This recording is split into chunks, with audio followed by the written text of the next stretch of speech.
Salam pinggir lapangan.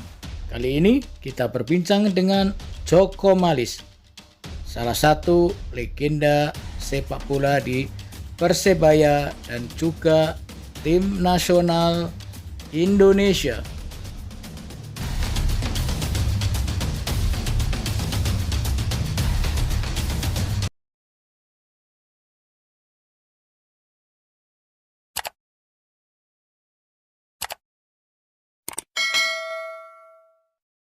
Pak Joko asli Surabaya Tulen, Pak Joko. Iya, saya asli Surabaya. Ya, asli Marmoyas itu kelahiran saya. Berarti dulu main sepak bolanya istilahnya nyeker dulu, Pak Joko. Iya, nyeker terus di Taman Bungkul itu saya pada saat umur 16 tahun apa tuh mulai 15-16 itu udah ikut main bola sama orang-orang dewasa di Taman Bungkul itu campur. Taman Bungkul yang Raya Darmo itu kan dulu agak lebar lapangannya juga bisa untuk main-main bola itu kan ada lapangan itu kalau sore kalau masih dari BSAD kalau nggak ada latihan nah saya latihan di situ jadi sudah bermain sama orang dewasa gitu dulunya. Belum gabung PSAD, Pak Joko? Sudah gabung PSAD itu dari junior kan masalahnya sampai saya dipanggil Persibaya junior sampai dipanggil Persibaya senior itu. Latihan di PSAD masih di Kodam latihannya, Pak ya? Kenapa? Latihannya di Kodam PSAD, ya? Ya, Kodam Brawijaya. Waktu itu IM sudah ada, Pak ya? IM sudah ada ya? IM ada di mana di IM itu di Pacar Keling waktu itu juniornya anak gawang itu. Saya ke sana kok penuh, kok banyak yang datang. Akhirnya saya pikir, waduh sama kakak saya dibawa ke PSAD itu. Oh, jadi awalnya malah ke PSM, Pak Joko? Awalnya ke PSM. Iya, Indonesia Muda, tapi masih belum masuk lapangan, masih daftar kok antri banyak. Karena kan waktu itu kan IM lebih terkenal anak gawangnya itu. Akhirnya saya pulang terus waktu lain kali saya masuk ke PSAD di antara kakak juga. Terus di situ ketemu teman-teman termasuk rumahnya Hadis Manto apa kan di situ dulu. Dekat situ, lapangan Brawijaya itu kan gitu. PSAD itu kan banyak pemain-pemain terkenal.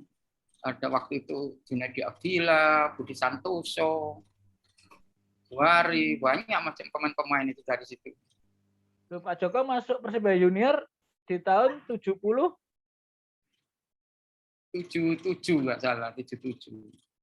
Pas 77, usia 78, juara Suratin itu. Jadi sudah main penyerang, Pak ya? Kenapa? Sudah main penyerang, Pak Joko?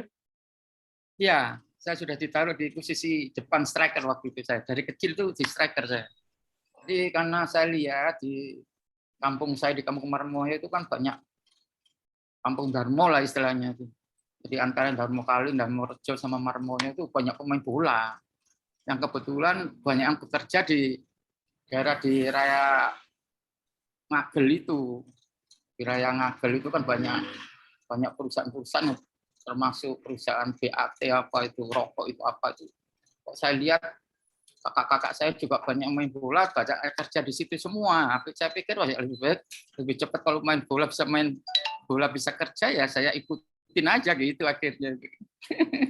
Fokus ke olahraga itu gitu. Pelatih pertama siapa, Pak, di PSAD, Pak Joko? Waktu itu Pak Kasmuri almarhum. Terus Pak Misbah, Pak Solekan, almarhum juga waktu sekarang. Jadi pelatih-pelatihnya bagus-bagus. Mantan pelatih Persibaya juga kan waktu itu masih melatih Persibaya juga dari junior. Ya banyak yang lainnya. Pelatih junior itu. Ada kelompok-kelompok umurnya. Jadi saya kelompok umur yang 14, 17, mungkin ada yang 18, 20, ada yang remaja atau senior begitu. Saya dari tahapan yang paling bawah. Seleksi, Pak? Banyak itu. Pemainnya kan banyak diseleksi mana yang berprestasi ya itu. Akhirnya saya masuk ke junior Suratin. Setelah Suratin saya berhasil bisa jadi pemain inti, bisa juara, terus saya di PSAD dinaikkan ke pemain senior, gabung ke senior. Jadi saya masih paling muda waktu itu.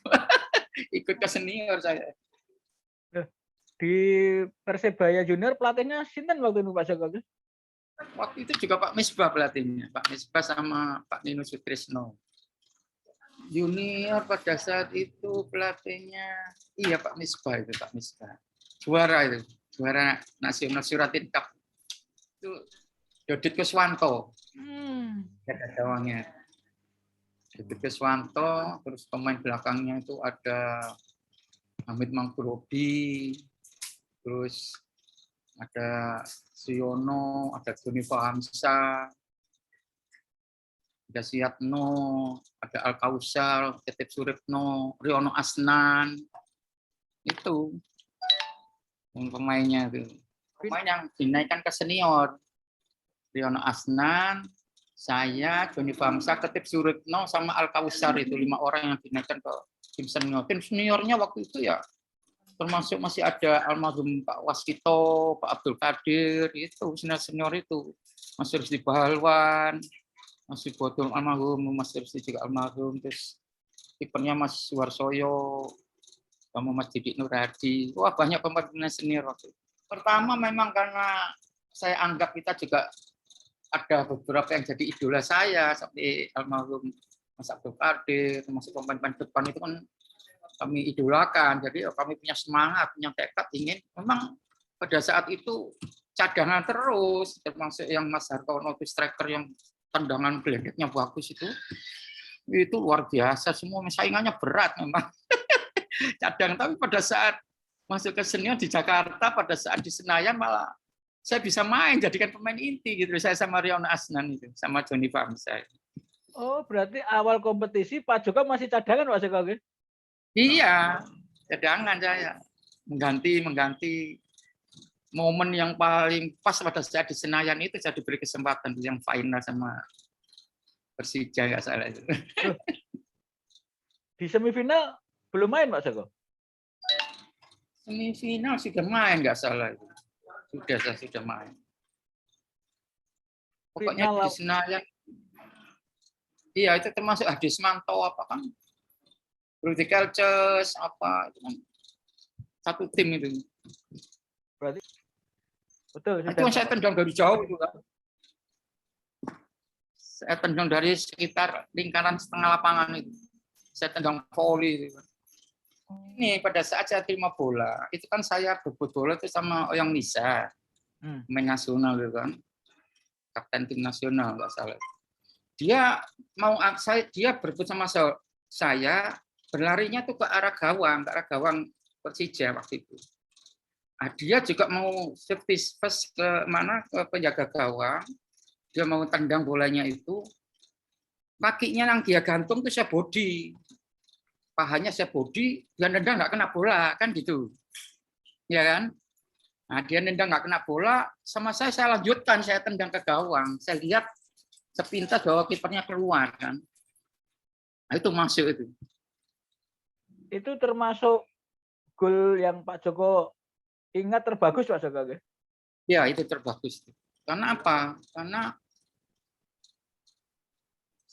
semua orang nggak menyangka itu. Saya bertindak begitu nggak menyangka. Momen yang seberapa detik lah istilahnya, saya harus ambil keputusan. Decision-nya di situ, decision maker-nya di situ. Jadi betul-betul saya bersamaan dengan berebut bola, dia mau menendang, dan saya harus berinisiatif untuk saya body sedikit, pahanya saya tutup dengan paha saya. Begitu kaki saya turun setelah menutup pahanya dia itu, menggeser pahanya dia yang dia nendang nggak kena itu, begitu kaki kiri saya turun, kaki kanan saya langsung menendang. Itu bayangin itu. Momen itu kan nggak begitu mudah gitu loh. Saya sendiri kaget. Saya lihat kipernya udah keluar pada saat Mas Oyang Lisa itu, Bang Oyang Lisa itu mau kasih bola ke gawang itu saya tahu kan dia mau kasih ke gawang. Jadi saya lihat kiper di situ. Nah itu. Setelah juara Pak Joko nggak pilih bertahan tapi pindah ke Niak Pak Joko. Nah kan begini, waktu itu kan Persibaya kan setelah itu kan ada semi Galatama itu, semi profesional yang namanya Galatama. Nah, Galatama itu waktu itu kalau nggak salah dari Persibaya itu 9 pemain itu, termasuk Wayan Diana, Riono Asnan, Rudi Teljos, Samsul Arifin, semua kan pada naik semua terus dipanggil nasional kan 9 orang itu. Nah di situ, jadi karena kan ingin meningkatkan karir, meningkatkan prestasi, karena kastanya kan lebih tinggi, kan gitu. Berarti di tahun 77 itu Pak Joko juga langsung dipanggil tim nasional, Pak Joko? Iya, langsung panggil itu. Jadi ya termasuk pemain dipanggil karena untuk pemain muda yang dipersiapkan untuk ke Jepang, Kingscap, ke mana, ke Korea, ke mana itu persiapan. TC-nya bertahun-tahun sudah itu. Ke Ragunan, ke Salatiga, ke Lembang, apa. Nggak pulang-pulang itu sudah. Salah satu Sampai pertimbangan memilih Niak Mitra kenapa Pak Joko? Karena apa Surabaya, kemudian memberi materi yang lebih, atau juga teman-temannya banyak di situ, itu Pak Joko? Enggak, kalau waktu itu saya enggak semata-mata pada awalnya enggak melihat materi, karena saya ingin bahwa saya harus meningkatkan prestasi.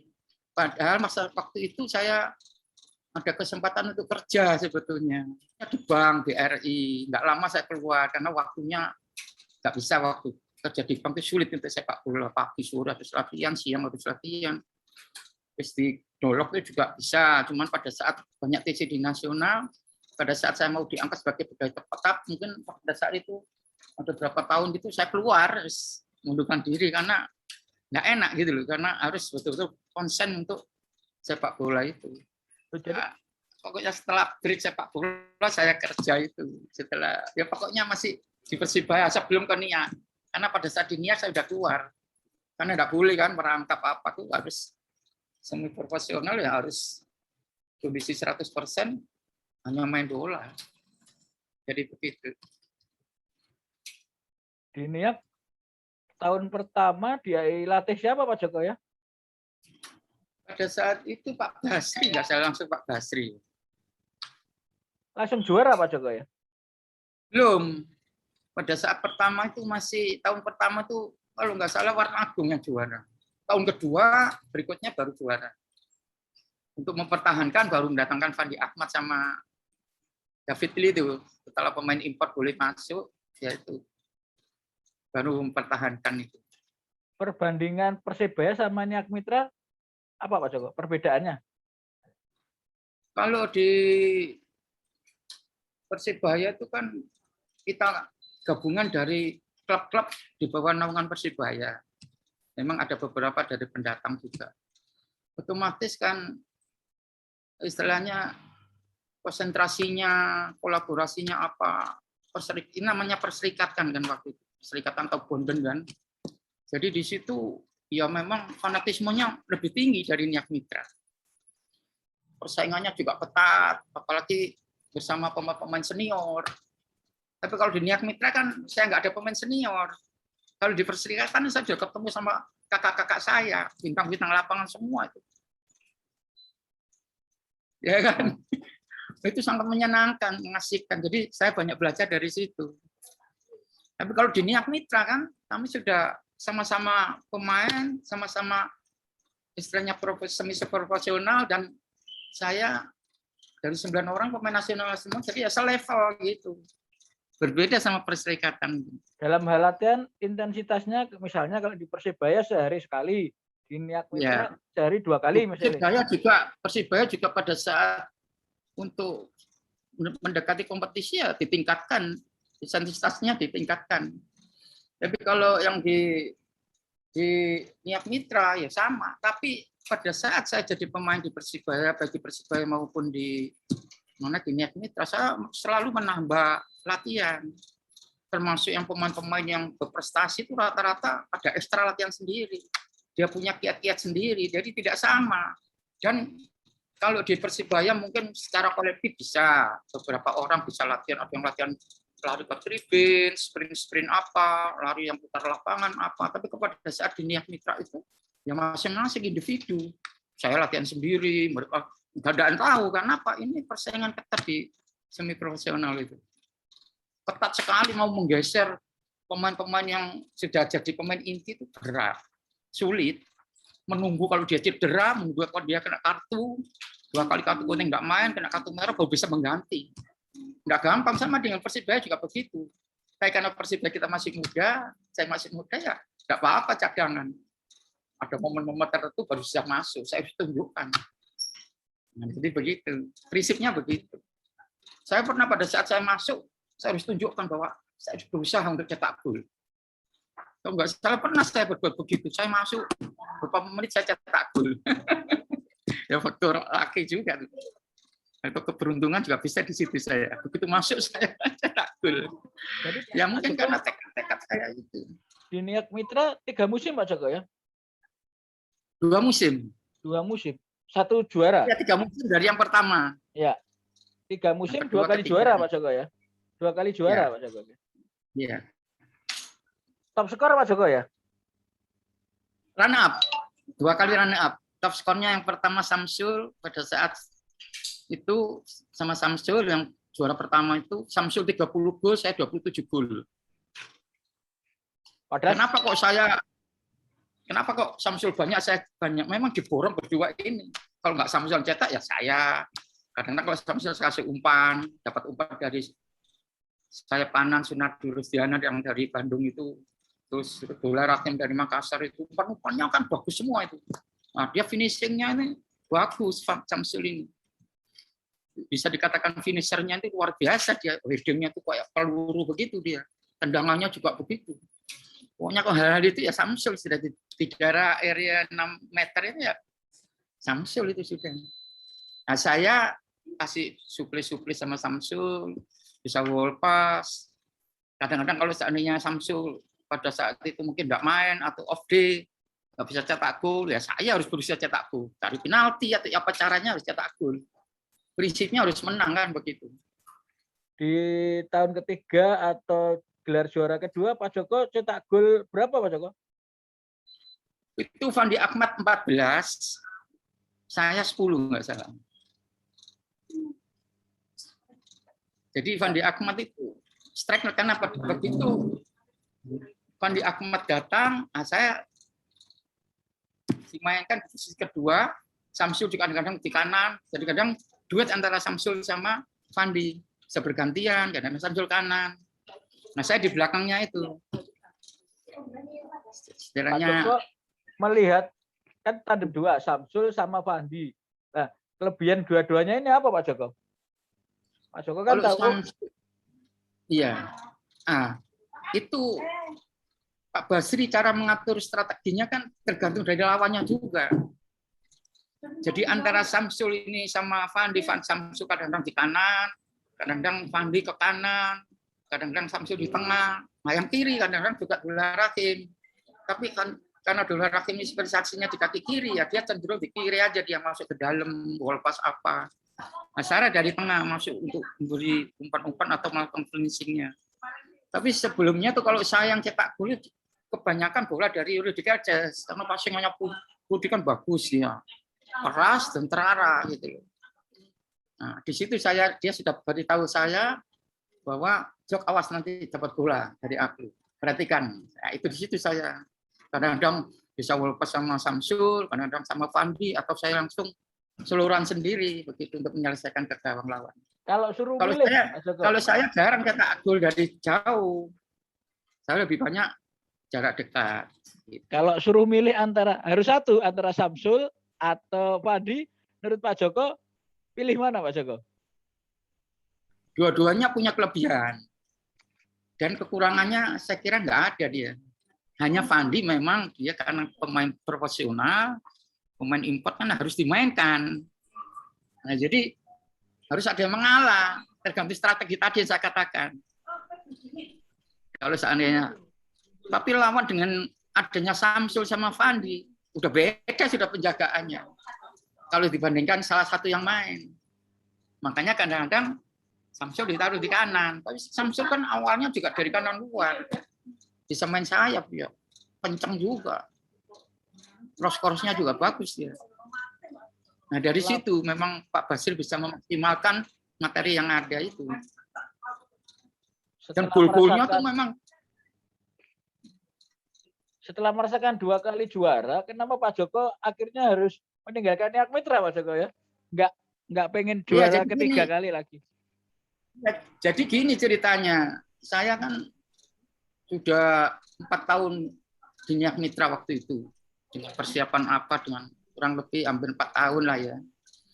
Nah, terus dengan setelah saya punya rencana, saya ini juga memikirkan faktor masa depan saya. Karena pada saat itu kan Niak Mitra kan gajiannya tidak besar. Pada saat itu masih 150.000 lah. Fandi Ahmad dibayar hampir 2 juta. Pokoknya 10 kali lipat lah. Nah, pemikiran saya bilang, enggak ke Pak Wenas, saya sendiri, saya nggak ngomong sama teman-teman, saya sendiri datang ke Pak Wenas. Pak Wenas, saya ini yang pertama, saya ini orang Surabaya asli. Saya dari junior, Persibaya, ke senior, sampai ke Niak Mitra. Saya sudah mengabdi, sudah berbakti dan menunjukkan prestasi. Nah, kalau saya, masa depan saya pikirkan, saya sudah tidak kerja, Pak. Main bola terbatas. Nah, saya mohon Pak Wenas ada istilahnya dalam arti memberi tambahan untuk bulanan saya, Pak. Karena nggak ada kontrak Niak Mitra, kontrak waktu aja, tapi nggak ada kontrak. Yang seperti pada saat sekarang kami ini kan ada kontrak, deal-deal berapa, nggak ada. Memang bonusnya besar. Seperti yang Pak Wenas katakan bahwa pada saat sebelum kompetisi harus komitmen para pemain dikumpulkan. Dikasih emas 1 kilo di depan meja, di atas meja ini. Kalian kalau juara ambil emas ini. Kita bagi nanti kalau juara kalian. Nah, begitu juara, emas itu dijual, dibagikan itu ke pemain semua. Nah, pada saat itu juara pertama itu saya minta rumah sama Pak Wenas. Pak Wenas, saya nih waktu itu pelatihnya kan siapa, Pak Basri, ya kan? Nah, untuk mempertahankan yang kedua itu pelatihnya Belcover kan, saya bilang sama Belcover, saya dibilang, saya dikritik, kamu kenapa mainnya kok begini-begini? Saya nggak bisa main 100% karena saya punya orang tua sudah istilahnya sudah sepuh, saya gitu kan, sudah berumur, saya gitu kan. Nah, kalau saya nggak punya rumah, saya asli Surabaya, sedangkan ibu saya mau ikut saya. Oke, nanti saya ngomong sama Wenas. Akhirnya ngomong sama Pak Wenas. Pak Wenas, rundingan, saya diajak sama Pak Wenas datang ke mes, bawa mobil, saya dibawa, ayo Cok ikut, itu Pak Wenas yang setir itu, ikut saya ke Penggilis Mejoyo itu. Kebetulan Pak Wenas pada saat juara pertama itu sudah menyiapkan rumah-rumah itu, kira-kira 10 rumah itu. Nah, pada saat itu pemain-pemain ini masih suruh nempati, masih belum dibagikan, masih yang juara pertama itu. Nah, setelah itu saya suruh milih. Pertama saya milih di situ. Kalau nggak salah nomor berapa. Nah, setelah itu saya cicil. Saya bilang, Pak, nanti saya cicil, Pak. Dengan gajian segitu kan waktu itu masih belum cerita masalah saya mau pindah. Nah, setelah juara kedua lunas saya rumah itu. Nah, emas yang dibagi lagi itu anak-anak dibagi-bagi. Anak-anak ngambil rumah itu, dibeli sama anak-anak. Yang 10 anak itu waktu itu siapa aja itu termasuk Hendrik Montolalu, Ramang Kedua yang dari Makassar apa Yusuf Malik, Dullah Rahim, semua masuk anak-anak ujung pandang dapat di situ. Ya, terus habis itu saya mikir ini saya harus memberitahu sama Pak Wenas. Saya katakan bahwa saya Pak ini apa itu sama kalau seandainya Bapak tidak meningkatkan gaji saya, tidak ada tambahan dari gaji saya, Pak, saya itu akan masuk klub lain. Saya bilang gitu. Ya saya bilang, karena sama Fandi saya tidak seimbang, Pak. Sedangkan kita ada di lapangan kerja sama-sama. Saya ceritakan, di putaran pertama itu Fandi belum berprestasi, Pak. Datang dari Singapura itu, putaran pertama itu kita masih drop. Masih di nomor 5 atau 6 gitu, nggak salah. Pada saat putaran kedua, dia kan sekamar sama saya kasih tahu, Fandi, kalau kamu seandainya ingin prestasi, kamu harus meningkatkan prestasi, terutama kondisi fisikmu. Kamu kurus, kamu kuda-kudanya kurang. tekniknya luar biasa, kamu kelebihannya di situ. Akhirnya dia sekamar pada saat break setengah kompetisi itu, dia pulang ke Singapura. Dia kembali, dia bawa alat-alat hidrolis yang dilakukan di kamar itu. Ya untuk pakai, tangan apa dia. Pakai alat-alat itu yang dia pakai itu. Tiap hari, tiap malam dia latihan. Jadi sebelum tidur dia latihan sendiri. Saya juga latihan tapi di tempat lain. Saya kan kadang-kadang kalau mau tidur juga latihan ya. Back up, sit up, push up apa tuh saya lakukan di situ. Skipping apa saya lakukan sebelum tidur. Nah, setelah itu putaran kedua baru dia tunjukkan prestasi itu. Apalagi dia sekamar sama saya. Semestrinya jalan gitu loh, komunikasi jalan sama dia. Ya itu makanya dia 14 gol saya termasuk 10 gol itu.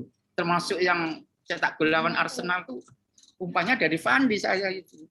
Karena saya tahu karakternya dia tahu, karakter saya dia tahu. Ketemu jadinya gitu. Lawan Arsenal yang cetak gol Pak Joko gol kedua Pak Joko ya. Ya, gitu. Ingat Pak Joko prosesnya Pak Joko? Ya, jadi pada saat itu kan ceritanya Arsenal ini datang ke Indonesia kan semua dikalahkan. Di Jakarta menang berapa nol itu. 4-0 atau 6-0 itu. Di Bandung, di Makassar, di Medan semua dikalahkan. Karena main malam. Nah, Pak Wenas waktu itu masih ada waktu 2 minggu. Kita persiapkan itu. Pak Wenas minta datangkan video-video pokoknya tentang Arsenal. Terus dipelajari sendiri sama Pak Wenas, sama Pak Basri, konsultasi apa, komunikasi apa, begitu. Pemain pada saat habis latihan pagi, latihan sore, malamnya diajak ke rumahnya Pak Wenas yang di Jalan Diponegoro itu. Dijamu makan sama Bu Wenas itu. Sama keluarganya Pak Anak. Anak-anaknya masih kecil-kecil Pak Wenas itu seperti diberitahu sama Pak Wenas, ini dia cara main. Dia mainnya begini terus, konsisten, dia bilang gitu. Pakai 4-4-2 apa, terus 5 pemain nasional, dia bilang gitu. Kipernya Pejaning. Wah, anak-anak sudah keder semua, wes. Bagaimana ini caranya nih? Pak Wenas mungkin berunding sama Pak Basri, bagaimana caranya dimainkan 2:30 sore itu, siang itu.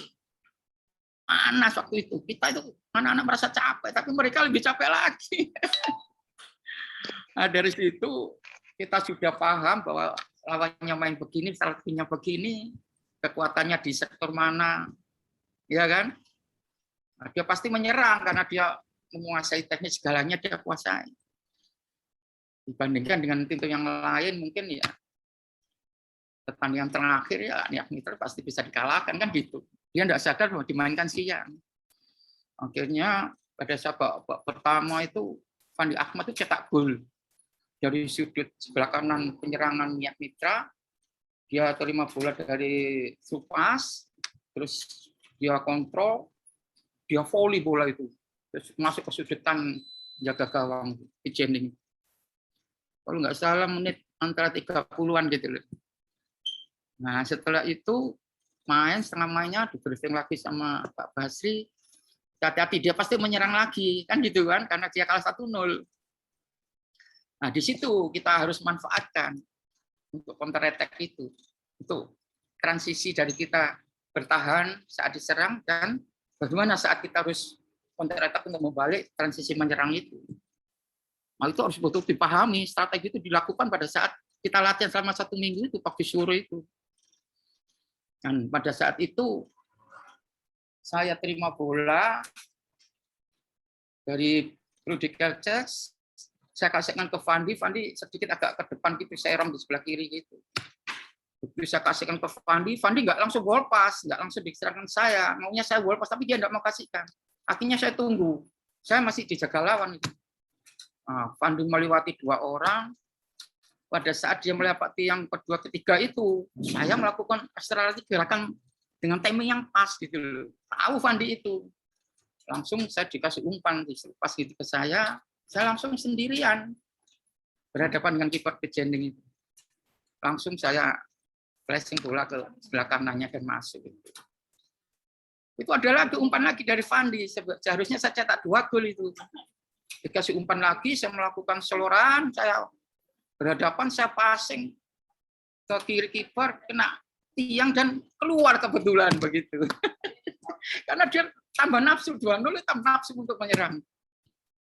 Nah, di situ kita manfaatkan. Jadi luar biasa Niak Mitra. Ketika pindah ke Yanita Utama, Pak Wenas nggak berusaha menahan Pak Joko? Sebetulnya ditahan. Jadi Pak Wenas memberitahu. Tapi Pak Wenas pada saat itu ada tanda-tanda kasino kan yang waktu itu yang penyandang dana itu kan istilahnya yang dananya dari banyak dari mana itu dari Niak itu kan ditutup gitu kan. Jadi ada tanda-tanda itu. Yang kedua juga apa itu rencana regenerasi termasuk yang Hanafing CS itu yang Jahartono, Al-Hadad, Yesi Mustamu itu kan yang generasi di bawah saya itu yang 2 tahun lagi itu setelah saya dari ke Yanita kan waktu itu saya pada saat isi nasional kan ketemu Mas Kadir diminta supaya masuk ke Yanita Utama karena targetnya juga juara kan gitu. Nah, sedangkan di Pak Wenas targetnya enggak juara lagi gitu loh, tidak juara lagi karena faktor ya dana. Nah, akhirnya pada saat itu saya ketemu Pak Wenas, saya sampaikan alasan saya bahwa saya sudah ketemu Mas Abdul Qadir, pelatihnya dari Yanita Utama, namanya Pak Pitoyo Herianto itu manajemen pemiliknya itu. Dan itu bapaknya itu rumahnya Jalan Kendana waktu berhadapan sama rumahnya Pak Harto waktu itu Kendana 15. Dan kenal Pak Wenas itu sama Pak Yancelim itu, namanya Yancelim. Kenal baik Pak Wenas sama Pak Aryo, Pak Pitoyo juga kenal baik. Tahu kan gitu kan. Akhirnya pada saat ada keputusan saya minta sama Pak Wenas, ini Jok, ini kan istilahnya kan kalau kamu saya naikkan gimana pemain yang lain? Pak Wenas kan ini profesional Pak. Pak Wenas bilang bahwa ini kita harus profesional. Nah bagaimana lagi Pak, saya ini sendiri ya. Nah, mungkin hanya terakhir saya setahun, kalau saya jadi pertahanan ya setahun Pak kemampuan saya. Nah saya akan manfaatkan di tempat lain mungkin 1 tahun 2 tahun Pak. Setelah itu mungkin saya sudah break, prestasi saya nggak akan seperti sekarang saya putuskan.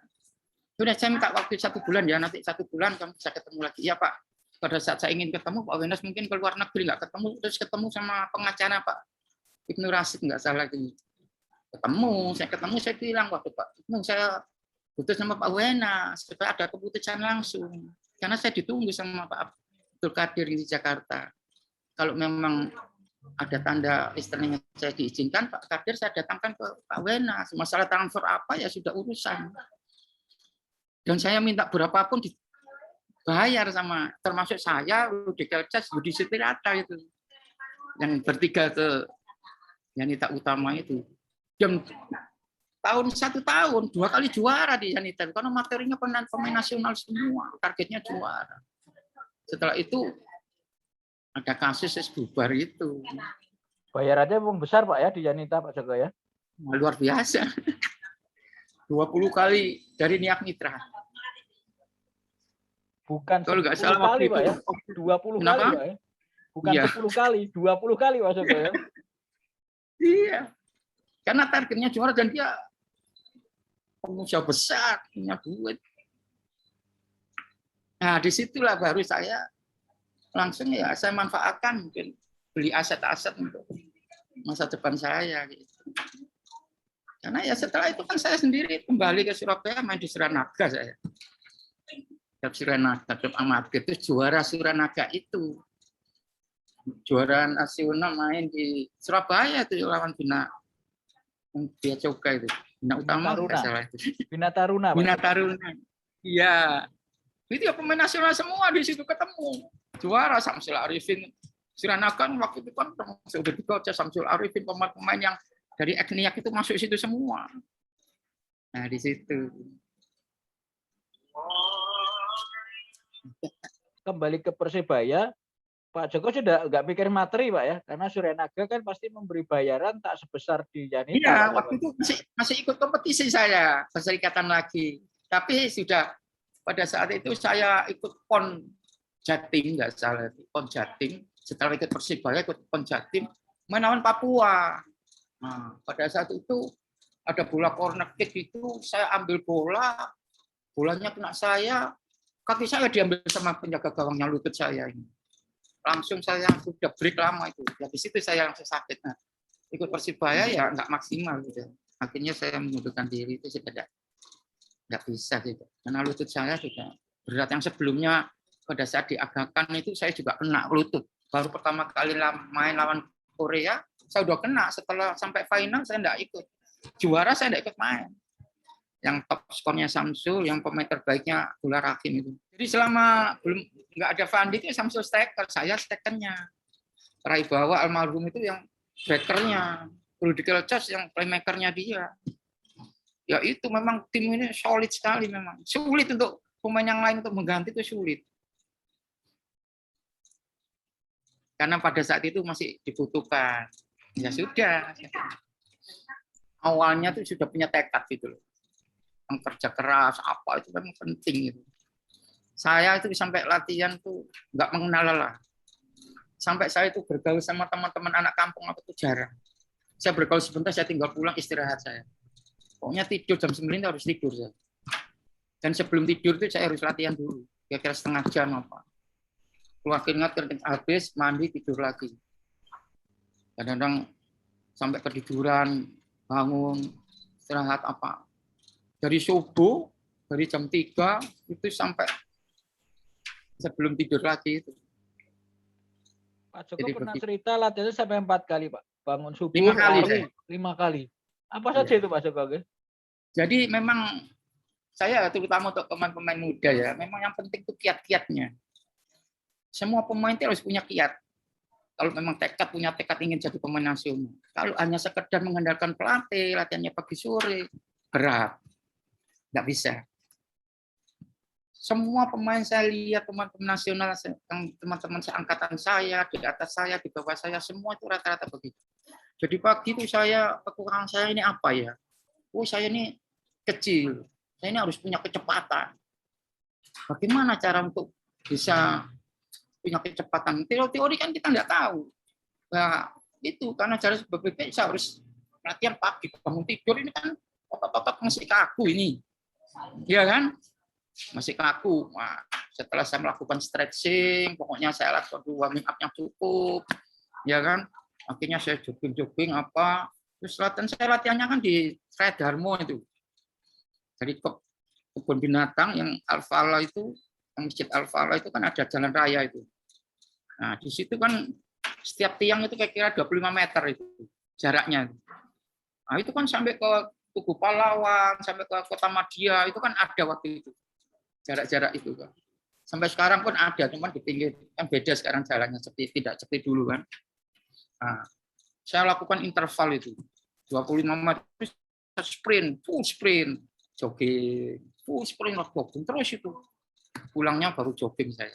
Sampai di Mayangkara itu saya siapkan anak kecil-kecil antara 5-7 orang. Saya pas taruh gawang kecil. Nah, bagaimana saya itu cara untuk melindungi bola agar bola saya ini tidak direbut orang. Cara menutup.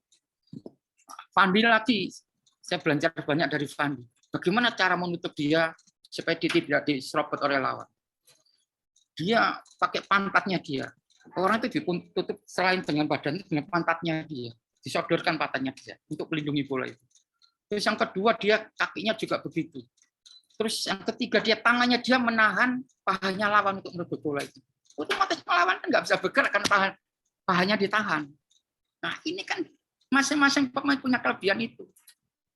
Mas Fandi Ahmad nggak sadar bahwa ilmunya dia saya ambil juga di situ. Nah itu saya belajar sama anak kecil. Kalau belajar dalam latihan kan nggak mungkin sama-sama dewasa. Kan harus anak kecil itu.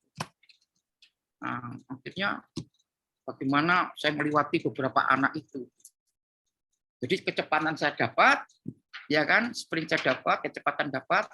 Terus saya mengatur pernapasan apa, karena interval kan, ada jalannya juga, jalan, sprint, jalan jogging sprint, jalan jogging sprint, jogging, ya itu kan intervalnya begitu.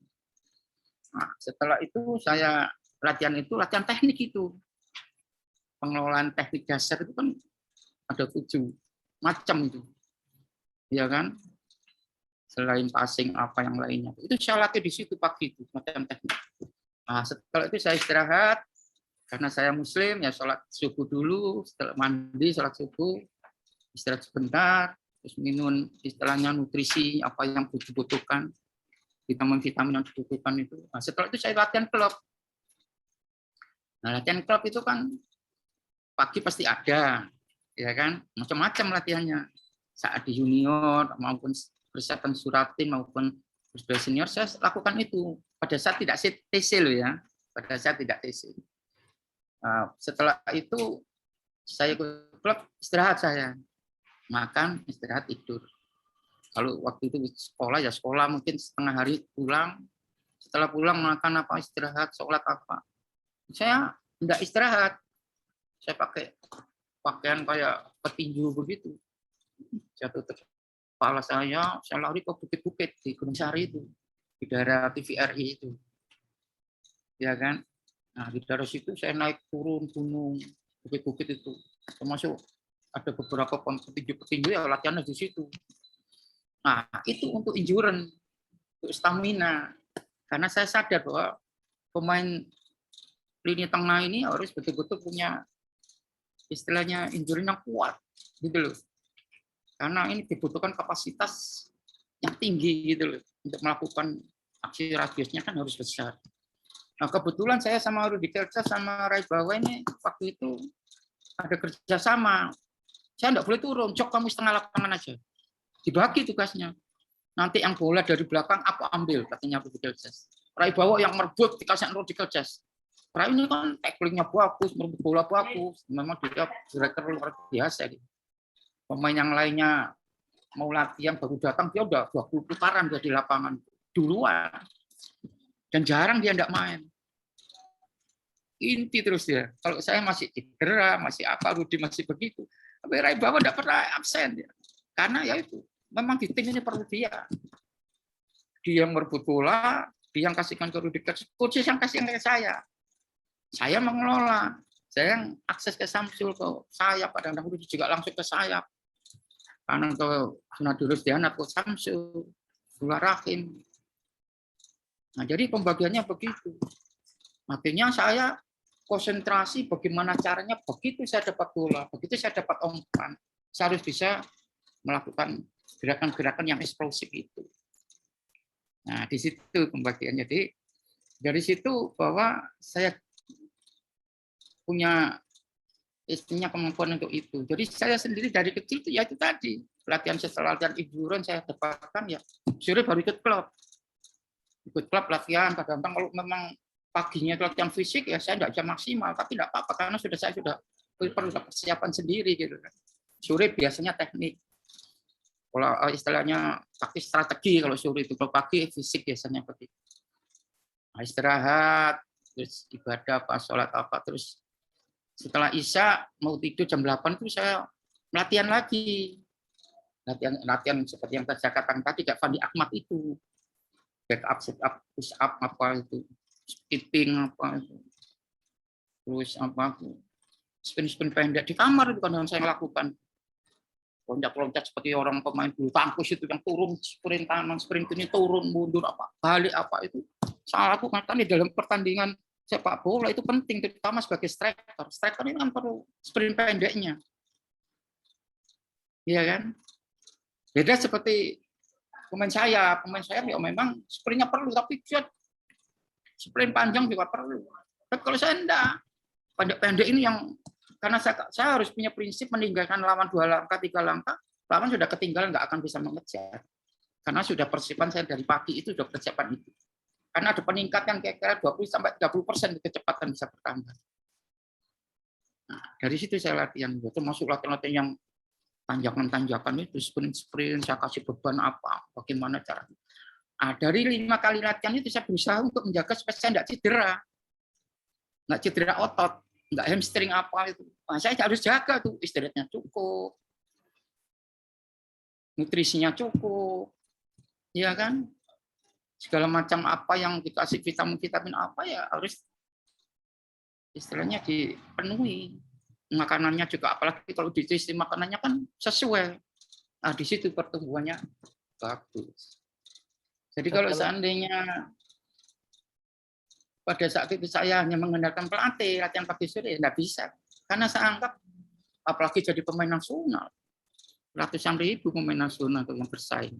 Di tim Dari kelompok nasional, umur. Pak Joko pernah bermain di mana saja, Pak? SEA Games 77 main, Pak Joko?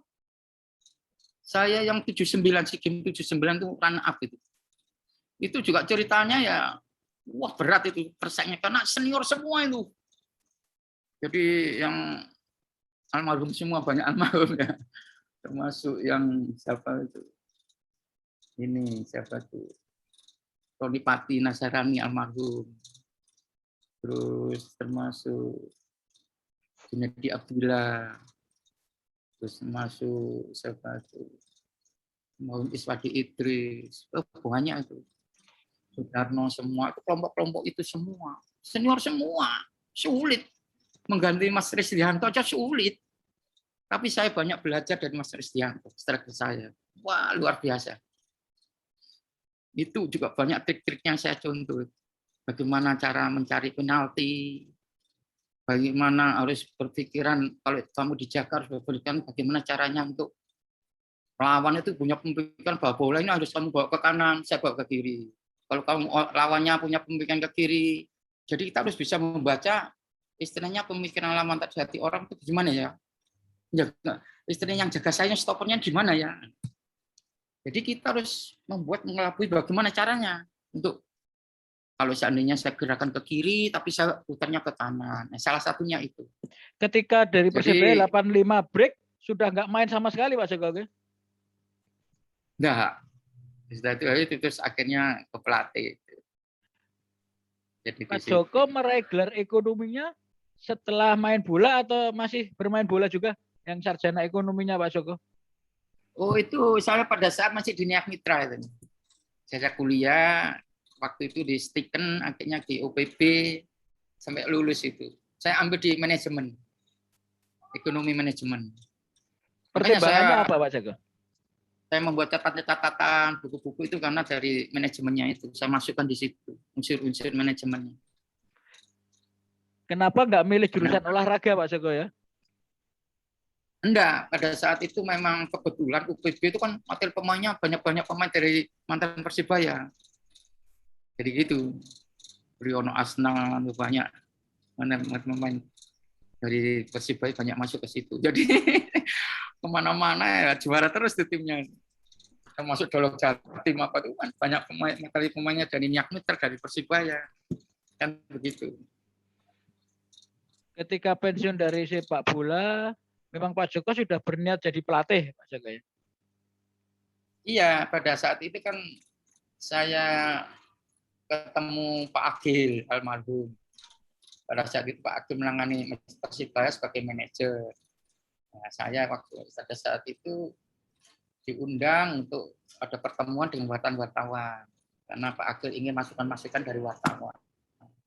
Nah, pada saat itu saya memberi masukan yang terakhir kok langsung dipanggil lagi, diajak gabung sebagai pelatihnya waktu itu Pak Misbah sama Pak Nino untuk persiapan pada saat itu akhirnya nomor 3 nggak salah itu Pak Agil manajer. Sebelumnya kan Pak Adil pernah juara nggak salah. Setelah itu menangani lagi yaitu nomor 3 atau setelah itu pokoknya Pak Agil itu pada saat menangani tim Persibaya nomor 3 ada saya sama Pak Andi Slamet itu yang ditunjuk sebagai tim pemikir lah atau think tank-nya tuh saya sama Pak Andi Slamet. Jadi memberi masukan tim-tim lawan yang harus kita pantau, baik di kandang maupun di luar kandang kita harus pantau dan kita harus membuat catatan-catatan semacam paper gitu, makalah gitu dan harus dibagikan ke pemain malamnya besoknya mau tanding saya harus menjelaskan ke papan tulis memaparkan bagaimana situasi main ini pemain tim ini main di kandang maupun main di luar kandang termasuk lawan Persema itu menang di kandang menang 2-1 lawan Persema nggak salah di Malang. Terus main lawan Ujung Pandang menang 2-0 gitu. Jadi bisa menang di luar kandang karena data itu yang kita dapatkan dari wartawan, dari Italia. Mungkin Pak Andinya nonton di sana pas main di kandang. Seandainya 1 minggu, 2 minggu atau 3 minggu sebelumnya kita menghadapi tim ini kita harus pantau betul detail pemain-pemainnya detail, catatannya detail.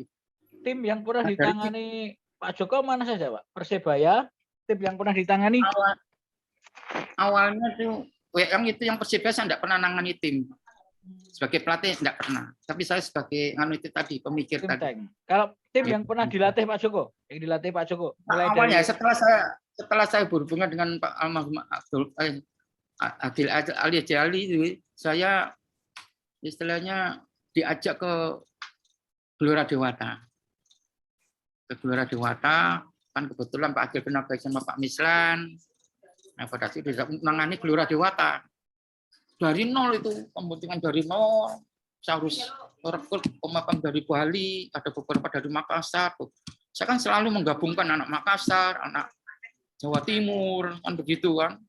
Saya gabungkan itu. Nah, setelah itu kira-kira 1 tahun saya sakit itu. Sudah kompetisi, sempat kompetisi saya sakit. Akhirnya saya mengundurkan diri itu. Terus setelah itu saya ke Semarang, ke PBD Jateng.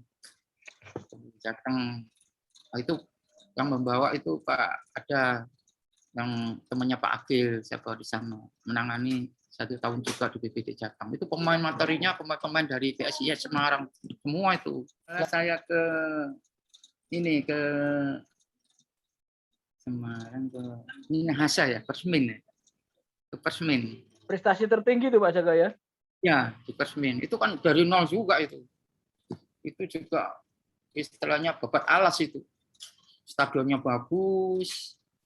Pemain-pemain Manado, Persema Manado banyak di situ juga. Tapi persaingan antara bupatinya sama wali kota Manado itu bersaing untuk bagaimana prestasi olahraga ini.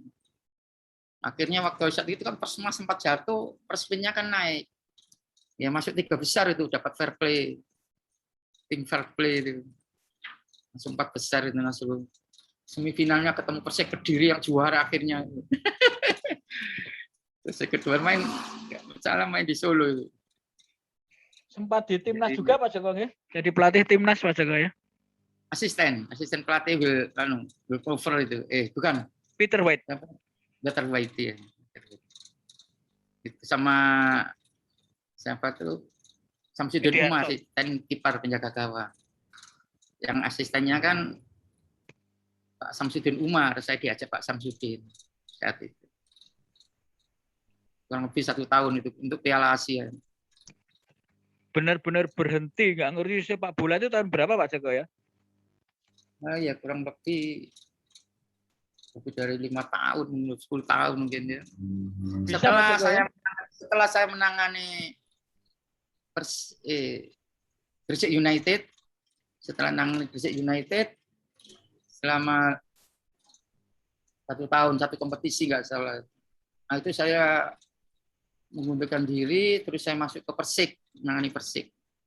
Itu yang ngajak Jahar Tono, itu setelah Jahar Tono pindah tempat, ngelatih tempat lain, terus saya diajak ke wali kota Pak Samsul itu.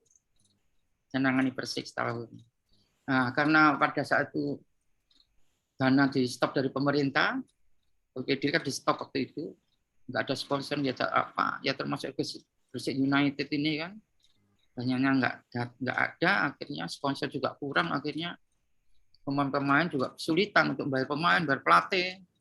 Akhirnya ya saya mengundurkan, pemain juga mundur, akhirnya kekurangannya itu ya sudahlah, penting pemain jika ada kompensasi diterima aja, termasuk yang di Kediri juga kita terima. Sama kasusnya hampir sama. Cuman kalau yang di Kediri itu lebih berapa bulan gitu enggak bisa dibayar, tapi dibayar beberapa yang bisa diterima oleh pemain. Jadi nah setelah itu saya memikirkan dualisme kepemimpinan di PSSI kan, regulatornya kan begitu. Akhirnya saya ya daripada rugi waktu, tanggung jawabnya berat, saya ngelatih kan nggak bisa setengah-setengah. Saya harus betul-betul totalitas gitu. Jadi nggak bisa harus begini-begini asal menerima, nggak bisa. Tanggung jawabnya ini ya terhadap masyarakat, tempat murid, tempat diri pribadi. Akhirnya ya istri sama keluarga, kalau gitu ya saya yang lain aja gitu. Kebetulan pada saat itu kan saya ada beberapa aset pribadi, ya saya manfaatkan untuk mungkin jual beli atau apa, bagaimana begitu. Jadi itu yang aktivitas saya buat. Ya usaha-usaha yang sekiranya bisa saya manfaatkan. Aktivitas sampai sekarang apa ini Pak Joko? Nah, saya kan setelah ada pandemi ini juga sering bersepeda, wis itu kan. Terus kalau nggak gitu yang gym apa, ya begitu, menjaga kondisi. Kadang-kadang jogging-jogging di luar pagi kalau subuh apa. Begitu saya. Di Surabaya juga kalau pas di Surabaya, saya lakukan itu sama istri, sama anak-anak. Ada bisnis juga Pak Joko ya? Ya, kecil-kecilan. Ya. Karir Pak Joko termasuk panjang Pak Joko ya? Ya, panjang saya. Senior, kemudian ke Persebaya. Semua tim yang dibela juara Pak Joko ya? Ya, kurang Persebaya lebih ya, Junior. antara 10-11 juara saya. Medali emasnya 10. Medali emas. SEA Games aja yang perak. Inilah sekilas perbincangan dengan Joko Malis. Salam pinggir lapangan.